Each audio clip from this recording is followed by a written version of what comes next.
भोजपुरी सिने जगत के सुपरस्टार कहे जाने वाले अभिनेता खेसारी लाल यादव एक बार फिर अपने पुराने अंदाज और लुक में दिखाई देंगे।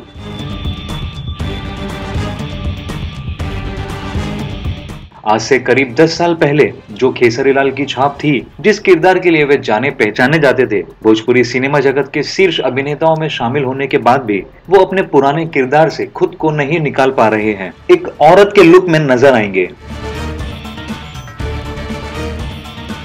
जी हाँ, खेसारी अपनी आगामी फिल्म दिलवाले के एक गाने में औरत बनकर डांस करते नजर आते हैं। ये जिस गाने पर साड़ी पहन औरत बनकर नाच रहे हैं, हालांकि इस गाने ने यूट्यूब पर धमाल मचा रखा है। अक्षरा अपने बेबाक अदाकारी से भोजपुरी सिने प्रेमियों को एक बार फिर मनोरंजित करने वाली हैं। इस फिल्म के निर्देशक सतीश जैन हैं। फिल्म के मुख्य कलाकारों में अक्षरा सिंह के साथ खेसारी लाल यादव मुख्य भूमिका में है।